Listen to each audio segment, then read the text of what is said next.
Hello and welcome to today's Middle East Report. In this programme today we'll be discussing the importance of truthful reporting when it comes to Israel and also the need to confront church replacement theology.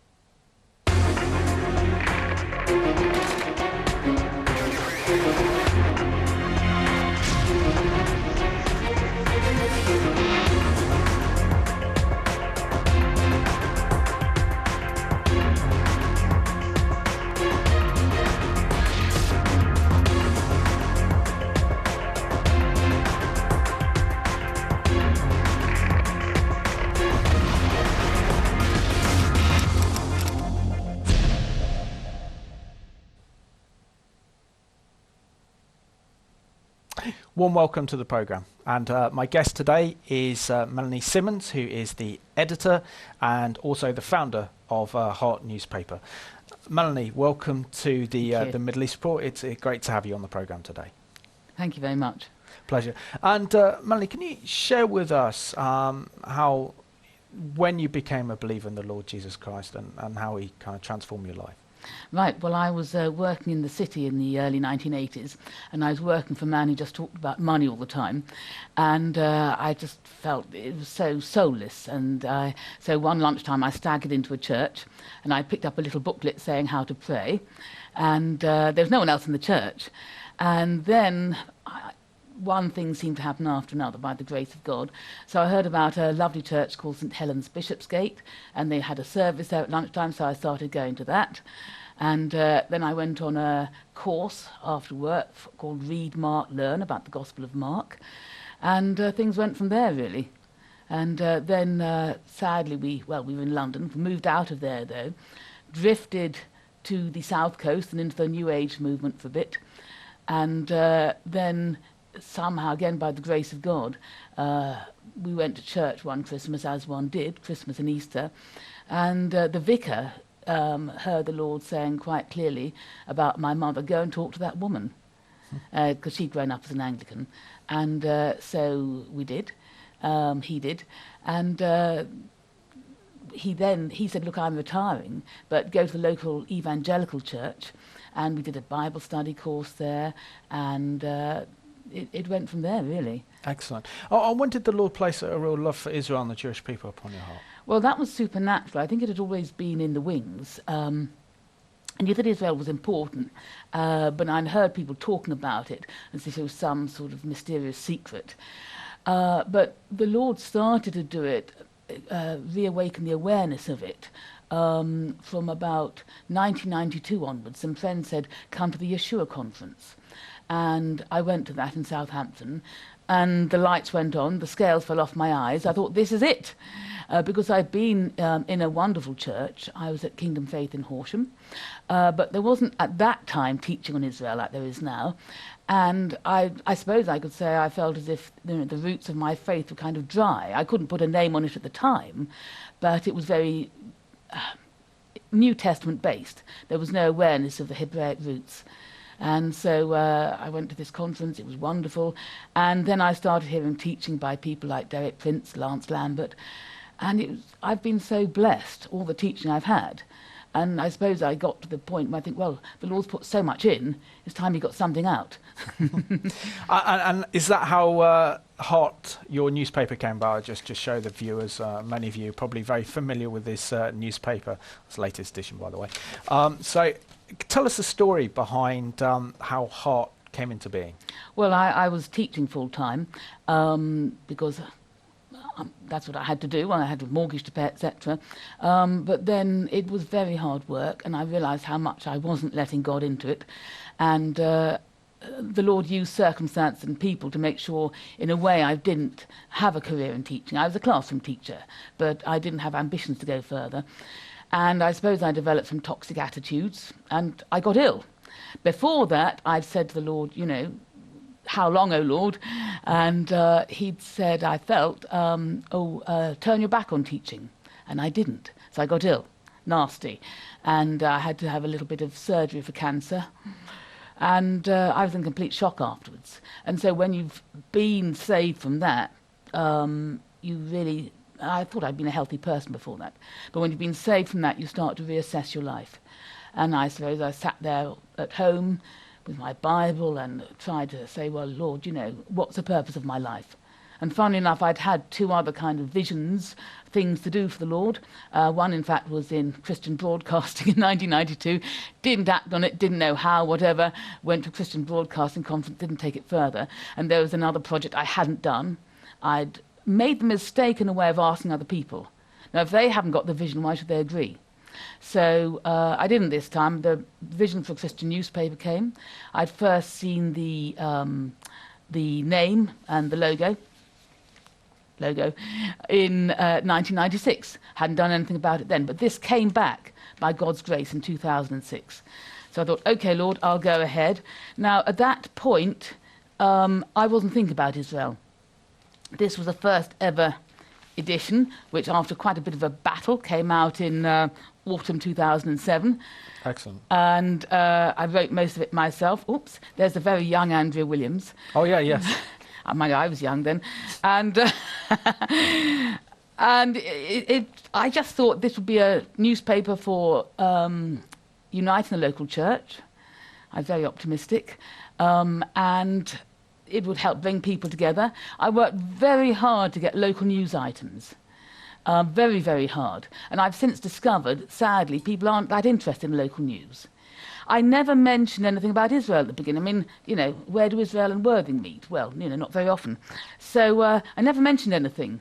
But even at the beginning, before I said anything about Israel, there were some churches which were sort of opposed. You could see it in their attitudes, or if you met certain ministers, the shutters came down. It was almost like having a spiritual BO in some quarters. There was a kind of visceral reaction. So I thought, okay, well, I'll mention Israel. So I reported on an Ebenezer meeting and about replacement theology. And I also had a picture of Benjamin Netanyahu on the cover. It was the first time that he was Prime Minister. And the headline was, "It's 1938 again," because that's what he was saying with the Iran threat at the time. And this was about, 8 years ago or so. And immediately the biggest replacement church in Worthing, the vicar said he couldn't support the paper anymore. I mean, he'd been obviously, I was saying replacement. He openly said that he believed in replacement theology, believing that the church has replaced Israel and therefore has lost its place in God's priorities and God's affections. And I knew enough to know that I didn't believe that. So I carried on. And gradually, I realised that people actually wanted to hear about Israel. It was the paper became more and more like Marmite. People either loved it or they didn't. And I've got lots of other stuff in it. Best way to be. That's the best way to be. Yes, exactly.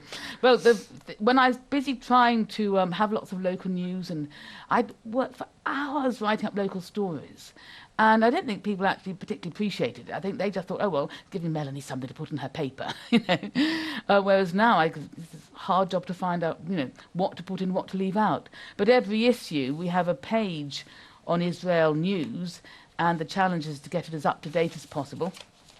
And that's done by the wonderful Charles Gardner. Oh, yeah. Am I? Yes. No? Yeah. Charles Very Gardner. And he writes brilliantly. He also writes for Prophecy Today, online as well. And I'm very blessed to have him in the paper. But there's so much one could report on Israel. I could fill the whole paper with Israel. And the challenge is to get as up-to-date as possible. But I think the biggest thing that I have on my heart at the moment is for Christians to get united, to be praying about Israel, but not just what I call the usual suspects, the people who go to the Israel meetings, who will reliably turn up if they can. But I'm very concerned about the rest of the church, because heart goes now to over 900 churches by the grace of God. Now, I almost never have Israel on the cover. Not like the first time when I said, "It's 1938 again." That was when it was heart of West Sussex, I think. And it's on the inside. So lots of churches will accept the paper. Sometimes they decide after a bit they don't like it. There's a sifting process which happens. So I'd say in most towns, it's about 2/3 of the churches will accept it. And what's starting to happen is that people are asking for the paper for their prayer groups. So if you have, say, the paper going to a batch of them, going to one Prayer for Israel group organiser, they can then feed it out to all their friends in churches. Yes. Very good. I have to ask you a question, which I think is quite a transition. How did you make that transition from being a teacher to being a journalist? Because completely two different professions, two different skills, and you've got the pressure of putting the articles together, finding the headlines, finding the news stories, following those stories through until the final edition when it's printed. It wasn't that difficult. Okay. I had been a writer before. Back in the in 89 to 91, I was editor of what was Christian Woman magazine, and I was allowed to rename it Woman Alive. So I had my training, as it were, as an editor then. And that's how I sort of learnt, the procedures. So now I know how to put a production schedule in place, and I wouldn't get away with now, then what I get away with now, because I only have myself to tell off, late nights, etc. But that's how I learned it. So my career was a mixture of teaching and writing. And I wrote 5 books for Christian publishers. I was a bit of a pen for hire. And it was writing a book which got me paid for my first term's fees at Colin Urquhart's Bible College, which the Lord catapulted me to in 1992, straight after Woman Alive, and I sort of hurtled along ever since.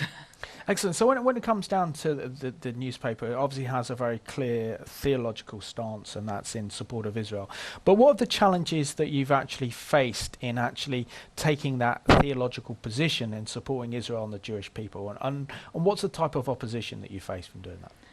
Well, the type of opposition is, it's spiritual for a start. I mean, we're in a spiritual battle, and you have things going against you. But I'll come back to that. I mean, in terms of opposition, it's more when it comes to people and churches, you get letters or emails saying, please stop delivering the papers. That's a fairly polite one. Or they say it's not our ethos. Now, they very rarely say Israel. I've had, through the grapevine, 1 or 2 ministers say it's because they don't like the articles on Israel. The rest of the time it's more subtle. And they can't say, and I call it the hatred that dare not speak its name. They may not even be aware of it themselves. Because what I've discovered about Israel is that when you have the revelation of it, of how close Israel and the Jewish people are to the Lord's heart, and how he's shown that love for them by bringing them back to the land, and the way he judges nations according to how they've treated Israel. Once you have that revelation, it affects your whole walk of faith. And I've noticed that the people who get it, they are, on the whole, they're more humble believers, because they don't think they're going to do it all themselves. They don't espouse dominion theology, whereby they think they're going to get the whole earth ready and Jesus will come back and they'll hand it to him on a plate. So what do you have to die for if it's that easy? And there is a humility, because sometimes there's some, dare I say, charismatic denominations where almost with some believers you have the sense that a smugness can creep in. I mean, that's a danger for all of us. We've got it right. Well, have we? But there's almost some people you sense that they think they're doing God a favour by believing in him. Sounds awful, but it's easy to slip over into that, I think.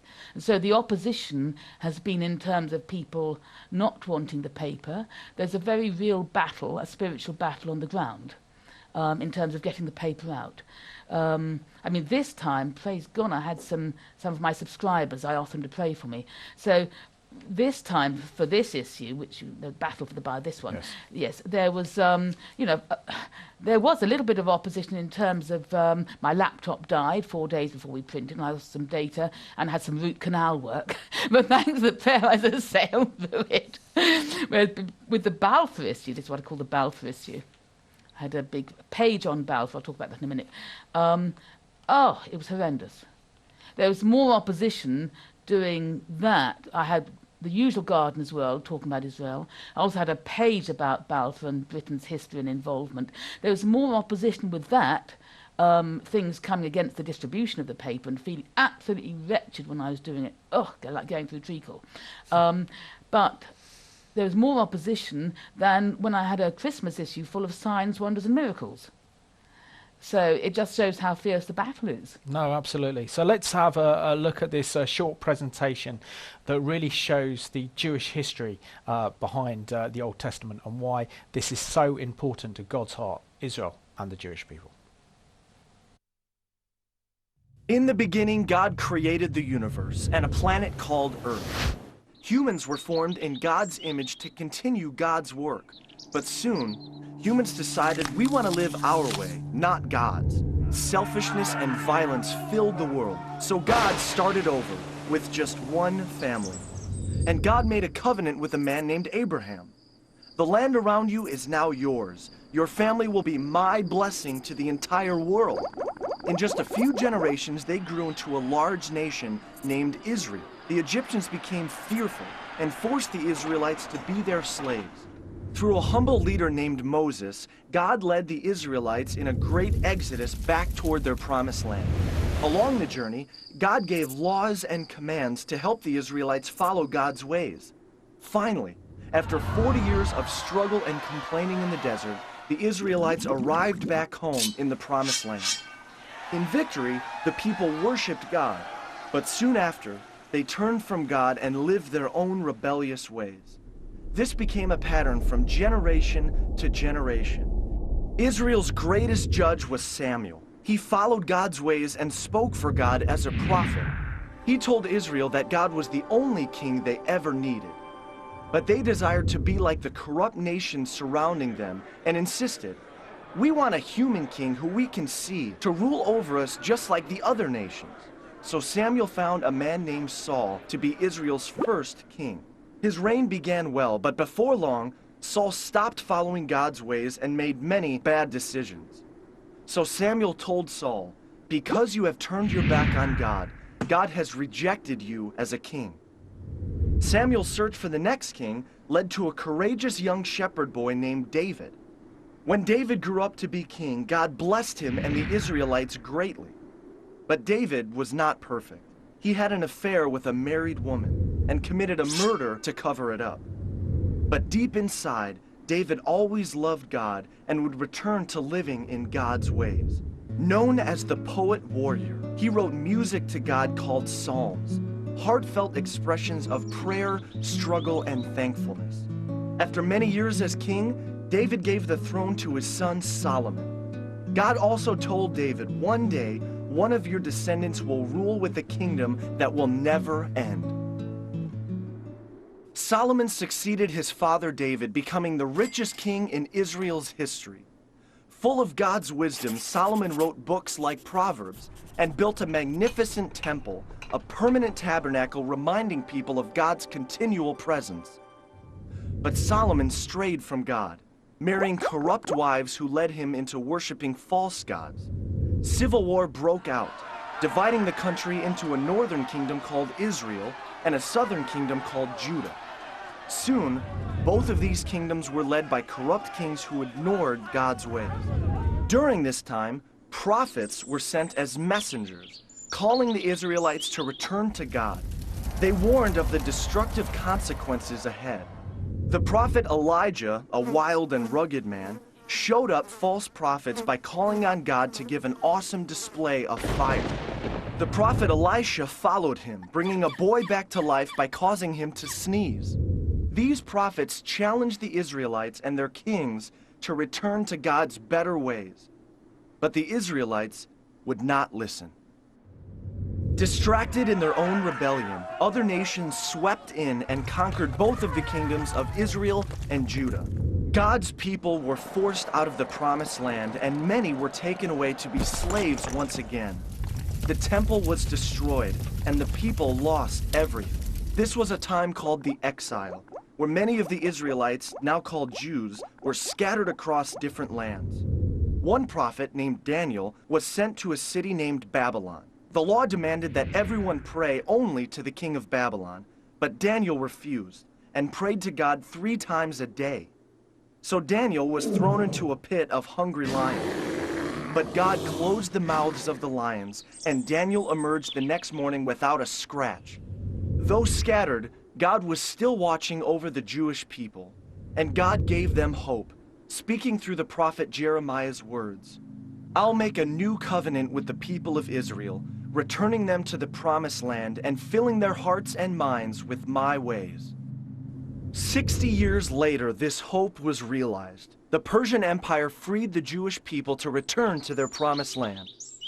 A small number gathered back in the capital city of Jerusalem, and a new, smaller temple was built under the leadership of Ezra. Reunited, they celebrated and shouted with joy. But the elders wept in remembrance of what was lost. Prophets like Malachi and Isaiah pointed to the future and a coming king, a Messiah, one who would fully restore Israel and bring a new kingdom of peace. So the Jewish people waited and hoped, and God would not speak through the prophets again for 400 years. That was a great admonition, and also what it says, what it really states, and what it really shows is that history is his story, and that's the most amazing thing about the God of Abraham, Isaac, and Jacob, that he underwrites and overwrites, and he's in control. Melanie, I love that clip primarily because it showed a little nice kind of cartoon, but also had a very powerful message that, you know, with God's heart and love for Israel and the Jewish people runs right throughout the Old and New Testaments, from Genesis right the way through to Revelation. Yeah. How do so many Christians miss this point, that God has a plan and purpose for Israel and the Jewish people, and that through the nation of Israel, the entire nations of the world will be blessed? It's the way they're taught. I've got a big concern at the moment about so-called evangelical Anglican churches. Quite a few of them turn down the paper. There are people in their congregations who like it. But I had some of the vicars, who are often keen young men and women who are coming through now. They love the Lord, they're born again, but I don't know if it gets squashed out of them in theological college or what, but they don't get taught on Israel. And I believe this is one of the enemy's biggest achievements in sidelining Israel into a side issue. I even had a letter sent to the paper once by a local man, someone I'd worked with, and he sort of said, well, why give this prominence when it's a side issue? Well, the next thing was his business went down the spout. I mean, you have to be very careful what you say. I'm not saying it's directly linked, but I think it can colour the rest of one's life, and it can bring judgment on you if you're not careful, because those who bless you I will bless, those who curse you I will curse. Now, I don't know how you can't read that and believe it, but there are very able people who don't believe it, whether it's political or emotional, I don't know. I mean, for instance, after the last issue, the one with Balfour in, can I show the Balfour page? Yeah, of course, absolutely. Oh, thank you. Go ahead. Right, here we are, a hugely significant centenary. Now, I've got some of these left in the office if anyone wants to order them. Do you want me to hold it up? Oh, yeah, thank you, Simon. There you go.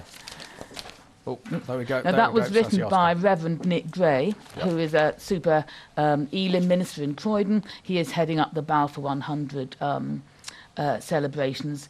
And he phoned me up and said, I've written an article. And I said, I'd like to put that in. And he had these lovely illustrations as well with a picture of Balfour and the agreement. But after this issue came out, I received an email from an elderly vicar. I looked it up to find out who he was, Reverend so-and-so in, somewhere on the East Sussex coast. And he said he couldn't believe it when he read the latest Heart. It was I a tool for Christian Friends of Israel? And this wasn't what most evangelicals believed. Now, how does he know what most evangelicals believe? He's Anglican, so perhaps he's right. But what about the rest of the evangelicals? And I think it's the way people are taught or not taught. And it's the theological colleges, or it's simply in churches. And this is my big concern, which I think is a function of where your programme can help, and also a function of Heart, to get the truth about Israel into churches. So with this particular article, again, I keep going on about Balfour, but I had such a strong feeling about it. It was so important to get this into ordinary churches, because even a church like mine, I go to a wonderful church, we very rarely almost never have had a guest speaker to come and talk about Israel.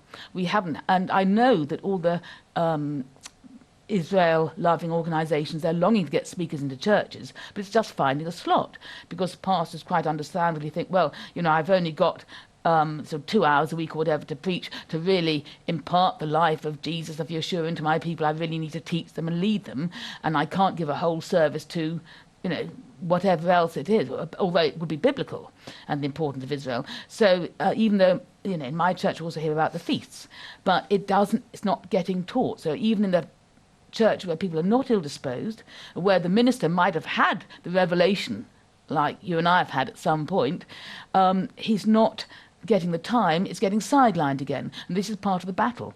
But there's usually a little clique of pro-Israel people in the church who are nagging away at him and sort of say, oh, invite so-and-so and invite so-and-so.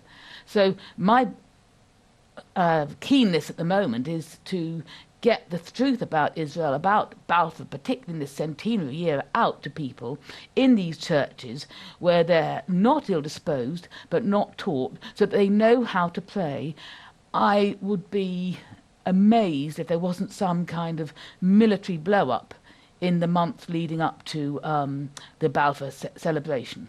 I remember last time, at the time of the Gaza war, there was a small advert in the back of the paper, a night to honour Israel. And all that ordinary people were getting in the papers was the awful reporting about Gaza. I remember sort of phoning up the BBC, almost sobbing with rage over one report. It was just so imbalanced. But he phoned up and he said, why have you got a night to honour Israel? And his voice was dripping with anger. And it was a self-righteous anger. But you can understand that as well, if all he's hearing the BBC. If I didn't know better, and I believe the BBC, I think that, Israel were the biggest criminals out, and they shouldn't be there, etc. They shouldn't even have that 1% of land in the Middle East. It should all be given away. And where would they go? Well, hey, we've got short memories, and we wouldn't be concerned about what happened to them. But this is my concern, that there are people even in churches, not only pro-Israel churches, but in the other churches, again going back to those sort of charismatic denominations, they won't accept heart there because they'll only have their own material. They're not officially a denomination. They've got one or two pastors who love Israel. I heard one of them at a Christian Friends of Israel conference, and he was said to the director of Christian Friends of Israel, please go out and teach the other pastors, but they can't if the door's closed. So where heart can function, your program functions, is to raise the awareness, to show people that this is mainstream, it's not a side issue, it is central, because Jesus said salvation is to the Jew first, and we've seen from recent history how important Israel is. You just look back at the part that Britain played. If one doesn't understand that, this is another concern of mine at the moment. How much news can you trust? We're hearing about fake news. Yes. And there's a very subtle sort of undermining going on. So even, it's the Jewish people know it for centuries. They've had centuries of fake news which has led to persecution. The BBC actually reported on something, a radio programme recently, about in Britain in the, I think it was the 12th century, before the burning in York and the expulsion of the Jews, but there was some lie had gone out about the Jews, and it was believed, it was fake news, and it was happily believed and acted upon. And that spirit is alive and well, but it's also, I think, infiltrating into all sorts of areas now, and I'm listening to reports, and I'm thinking, well, do I believe that? I have to be so careful myself what I put in. Can I trust the source? Because I'm not there on the ground. I report a lot on the persecuted church, and thank heavens, I believe I trust the organisations like Barnabas, who regularly advertise in the paper. They're pro-Israel, so it's a delight to work with them. And can I trust? I can trust them, but can I trust other news I'm getting? Because it's inevitably selective, isn't it? Like Absolutely. You select what you put on your programme, what we hear on the BBC is selected. Should we have a look at that? Because we've got a very interesting CBN news report to go to now that looks at the crisis in Gaza, in which Israel had to defend her people from rocket and missile attacks. And this is a former reporter of the Associated Press reporting how biased the mainstream media is when it comes to Israel and the conflict in the Middle East. Well, today, first-hand account of what we've been reporting for years, that news organizations often show bias against Israel, and it happened a lot during this summer's war with Hamas. A former reporter with the Associated Press is blowing the whistle. Chris Mitchell has his story from Jerusalem. During the summer of 2014, Israel and Hamas fought for 50 days. Reporters from all over the globe covered the fighting, often filling their stories with conflicting information and questionable reporting. After the war, former AP reporter Mati Friedman wrote an article called An Insider's Guide to the Most Important Story on Earth. And I decided at the end of the summer to write an essay looking at what has gone wrong through the lens of my own experiences. For 7 years, Friedman reported for the Associated Press, a giant news organization that provides information to many other media outlets around the world. He says the AP and the mainstream press suffer from two malfunctions. One, Israel gets too much coverage, and two, the press has taken sides. The mainstream press corps here has largely adopted an advocacy role. They've decided to play a political role in the conflict.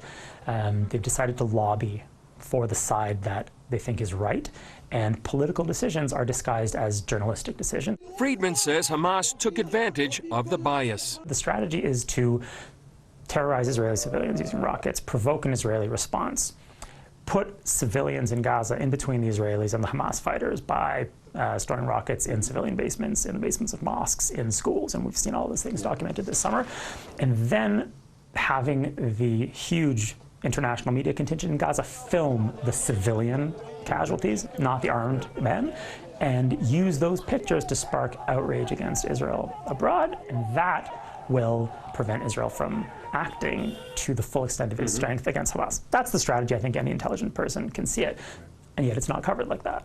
But the Associated Press refuted Friedman's claim. It issued a statement that said in part, his arguments have been filled with distortions, half-truths, and inaccuracies, both about the recent Gaza war and more distant events. His suggestion of AP bias against Israel is false. The AP denies Friedman's claim that the AP and other media ignored or underreported Hamas firing from mosques, schools, and UN facilities. But Friedman says the world is getting a skewed version of what actually is happening. The story is, if you read between the lines and if you read the lines themselves, the story is that Israel is faced with a clear moral choice and is making the wrong choice. Israel could have peace, but it chooses war. That story is false. Chris Mitchell, CBN News, Jerusalem. Thankfully, there are some very brave and courageous journalists like Mati Friedman who are willing to put their whole career on the line to proclaim the truth of the situation that Israel faces in the Middle East. Yes, that might have been occurred in the summer of 2014, but it's still very, very relevant when we discuss the news accuracy of news reports. Melanie, obviously, you know, as an editor of your newspaper, you select the stories that go into the paper. How important is it for your own integrity and that of the newspaper that the stories that you tell are 100% accurate? Well, it's entirely important. I mean, I think that God's been very good to me. I've only once printed a story which turned out to be wrong, and that came from a friend, not a professional journalist. And she forwarded me something, and it looked realistic, and it was actually a hoax. It wasn't the biggest thing. It was a smallish item in national news, so international news, something which happened in America. But I hope I learnt from that, you know, and to really double check. So a lot of it does come second-hand because I'm not there on the spot and I don't have an army of reporters out there.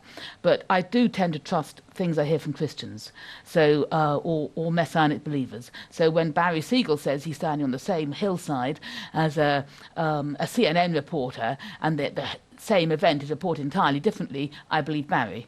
And I feel it's our duty to really give this alternative view. And it should be mainstream, and it's not, and I think that man's extremely brave, particularly as if he's not even a believer, he has not people, that strength to draw on to step out and do that, to make a stand. But there are people, and I've met them also at school, particularly military people, who have a lot of time for Israel and respect. They wouldn't call themselves born-again Christians with that sort of extra depth of spiritual revelation, but they've got common sense. And particularly if they have been a military person, like Colonel Kemp, speaking at the Night to Honour Israel. I'm a big fan of his. Heard him live in Brighton at the Gaza wartime. And also Major General Tim Cross, who's written in this latest issue, but he's actually written about the Christian genocide in the Middle East, which is something I'm extremely concerned about. Nothing's happening about that. And they're military people. They've, in a professional capacity, they work with the Israelis. They see their extraordinarily high standards, their decency in combat. Yes, they're not perfect, but we're not perfect either. And I think our foray into Iraq and some of the things which happened after that showed that we were not perfect. And I think the military people can see that Israel is in the right and the way they function and have respect for them. And the military people are realistic about the opposition that Israel faces. We know it's a spiritual opposition as well, and that satanic forces operate through people and governments and terrorists, but also they see that the opposition isn't fighting fairly. For instance, apparently there's supposed to be X thousand rockets, 10,000 rockets, who knows, placed by Hezbollah in Lebanon, and it'll be there in people's homes, and it'll probably be reported that Israel struck first, where in fact Israel would probably have been provoked. But often what I've noticed that by the grace of God, particularly during the Gaza one, before leading up to that, when there were 10,000 rockets sent over after Israel had evacuated Gaza, then Israel showed great restraint. And then finally hit back. But when Israel has been attacked, by the grace of God, the casualties were quite low. It's extraordinary, really. But they're in the wrong for that as well. There weren't enough of you killed, you know. No, absolutely, and that's the problem, because the mainstream media, when they come and report on Israel, it's usually during a kind of military conflict that Israel sees herself in the eye of the media storm and becomes the #1 international news story, as we saw in the summer of 2014. But one of the great dangers, I think, is that in modern journalism now, news is now 24/7, thanks to the internet. So we're dealing with incredibly quick, fast-moving news stories, and then this is combined with the fact that in the mainstream newspapers now, they're cutting back on staff. So before, you may have had someone who was based in Israel and the Middle East, so they would know the region, they would know the country, they would know the culture, know a lot about the history. But now when we see one of these big conflicts take place, they're flown into the country to go and report on the news. They don't know very much. No. They don't have that background knowledge or information. And then if they do end up having to go into Gaza, then they're forced by Gaza, from Hamas, who are Islamist terrorist organisation, to report their version of the news.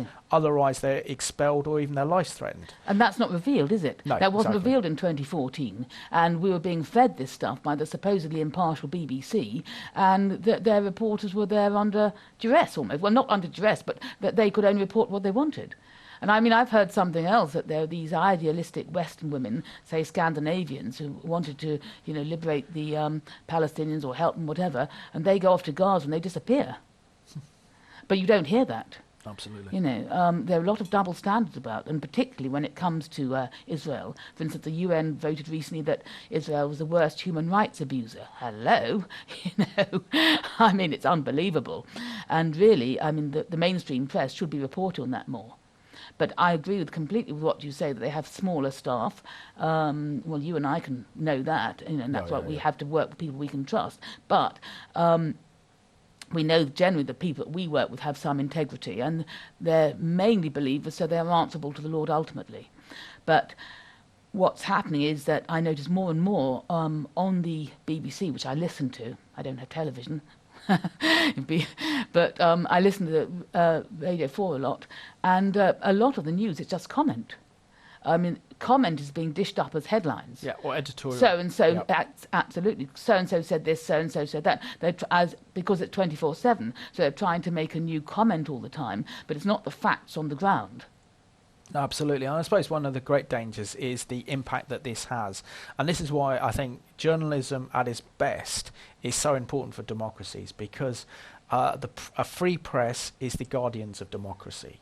But if the press get it wrong, then the danger is they can then influence public opinion to such an extent that they become pawns in a game played by the terrorists to actually influence our own foreign policy. And that's the great danger, I think, with the media, that it is such a powerful medium and format, and that's why it's so important to get the truth regarding this one. And this is why I do this program.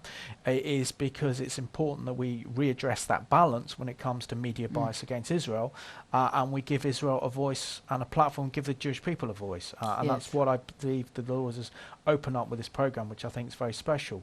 But in terms of journalism at its best, I think it's so important and so vital in any functioning democracy. Yes, absolutely. And what people forget when they criticise Israel is that she has a free press. Absolutely. Very free press. And yes, exactly. And that they call the Prime Minister by his nickname in their headlines, which I don't particularly like. I don't think it's respectful. You wouldn't get away with that in an Arab country. You know, they have a controlled press. It's absolutely extraordinary, the double standards which are in operation, the lack of appreciation for what Israel's up against, functioning as a democracy in the Middle East. And they know what the state of play is there. That's why, thank heavens, God's given them great gifts and, you know, emotional intelligence. They know what their enemies are really thinking. Now, in the West here, we don't understand. We have soft, comfortable lives. And it's not easy in Israel. It's almost, dare I say, second world. It's for British people. I've known people who've visited and come back, and they're really quite shocked because life is less comfortable. You are more on the front line because it's a pioneering country, it's a young country, but it's extraordinary what they've achieved in the time, and they have a democratic press. The press will tell things how they are, and the press in Israel will report on corruption in high places. I think it's tragic if high up officials are charged with corruption, but perhaps we should have a bit more of that here.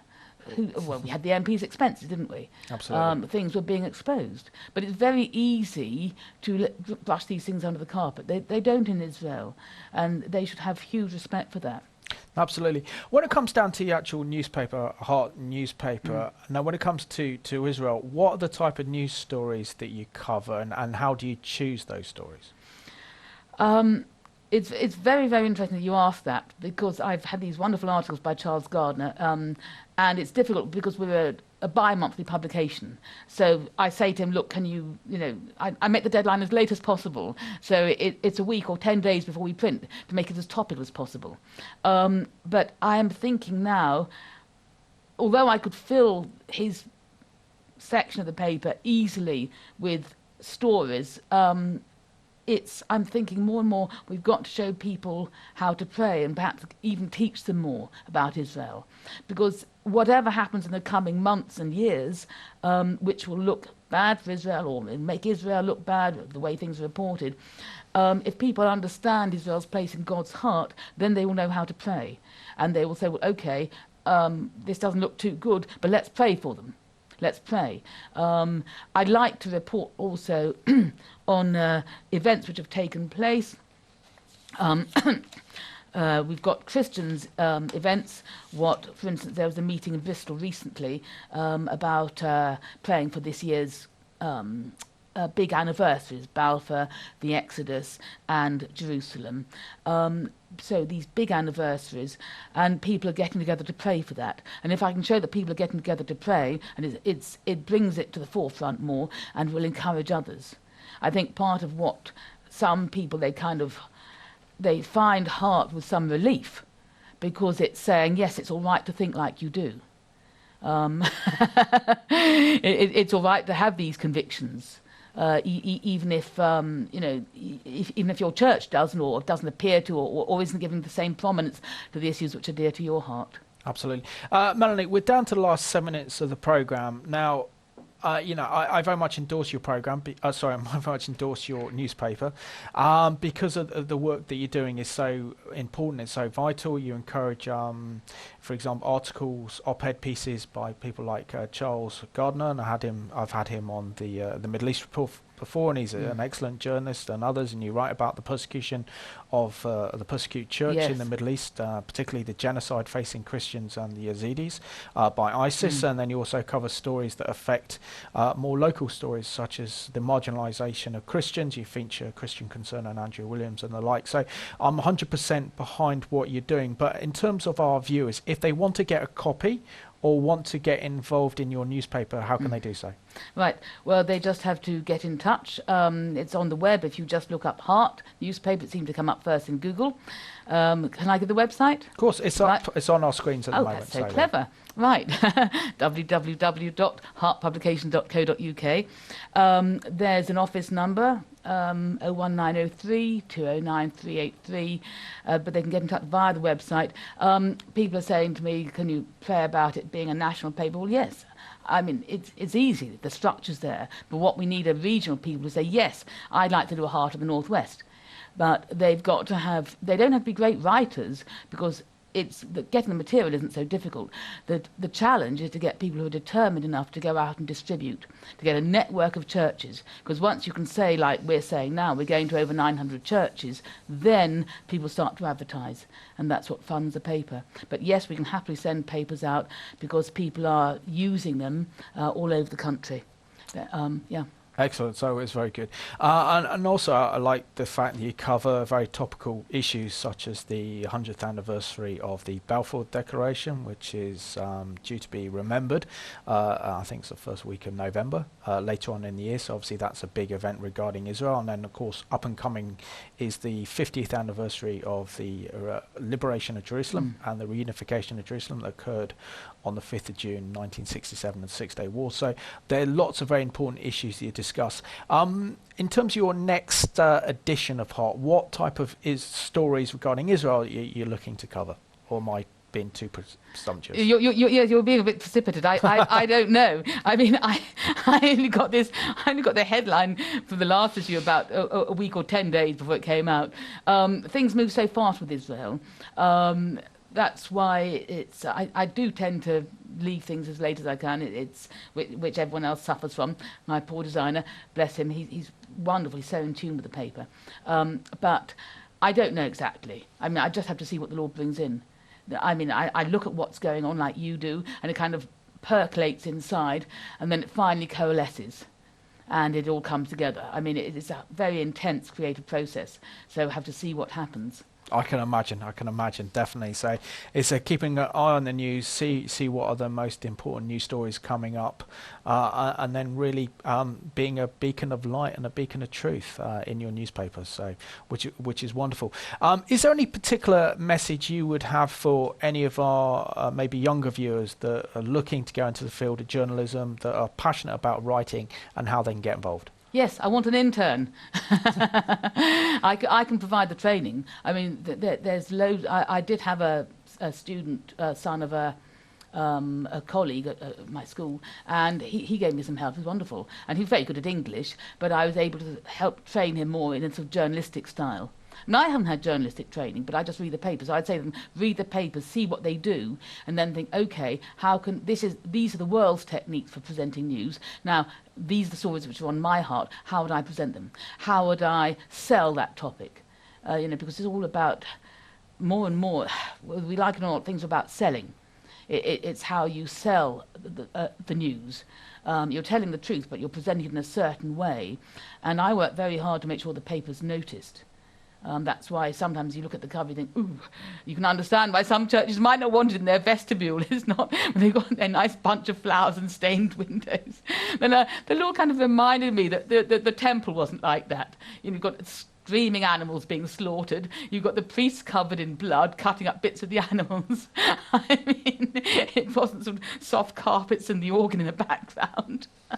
No, very, very true, very true. And, down to last 2 minutes of the programme, so I'm going to have to ask you, Melanie. So the ambition for the newspaper is to go national. What do you need in order to achieve that? I need more people who don't want lots of money and who are prepared to work like anything, people who can push through. I have met lots of people who want to be involved, but circumstance or whatever have it just hasn't been the time, or whatever, they haven't been able to follow through. So people on the ground, they don't, as I said, they don't have to be great writers, but they need to have a heart for paper, no pun intended. And they need to be able to say, yes, I want to get the good news out in my area, I want to get the truth about Israel, I want to get biblical truth out in my area. I could get this to churches, I can get into prayer groups, and it's providing a network, as it were, for what I like to call the remnant church, because it's a vehicle for them, for the remnant church, and for people who think like us. There's loads of us out there, but they're not all. It's trying to bring them all together. Excellent. Melanie, I just want to thank you so much for being my guest on today's Middle East Report, and well done for this newspaper, because it's doing very important and vital work for the kingdom, but also bringing the light and the truth regarding Israel. So congratulations and well done. Keep up the good work. I know it's a lot of work, but it's worth it. Thank you, Simon. Pleasure. And I just want to thank you all for watching today's Middle East Report, where I've interviewed Melanie Symonds, who's the editor of Heart publication, which is a very important newspaper, because this is an opportunity to get the truth about Israel into many churches. So please buy the newspaper, support Melanie, and also pray for her ministry. And I just want to thank you for watching today's Middle East Report.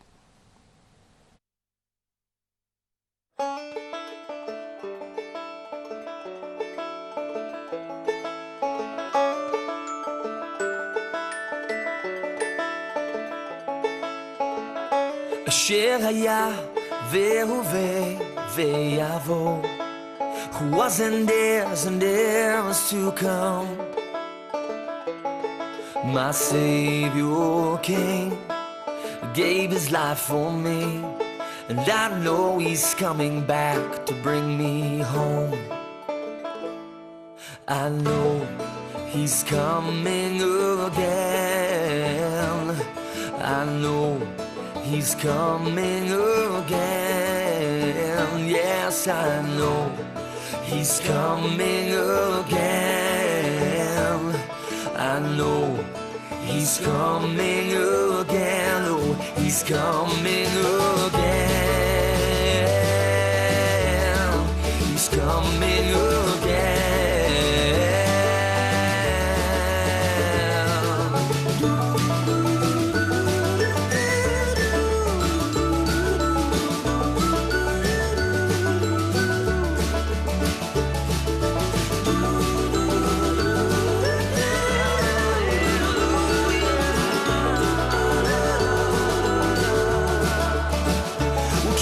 Singing till he comes again, then we'll sing some more.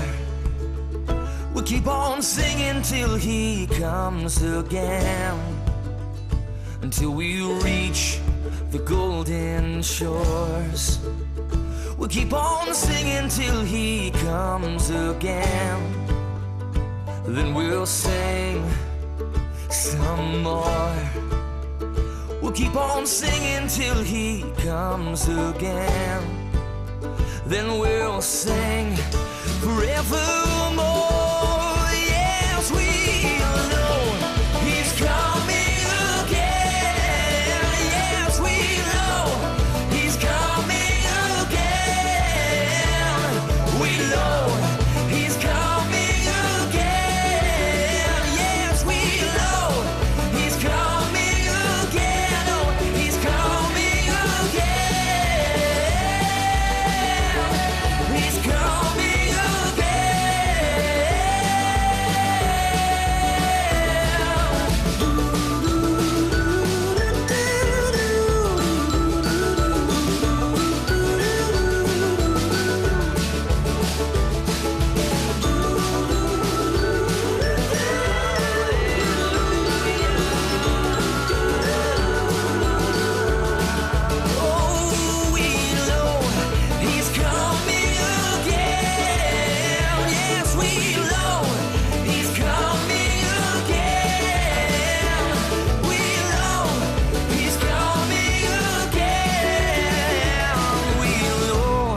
He's coming again. Oh, he's coming again. Yes, he's coming again. He's coming again. He's coming again.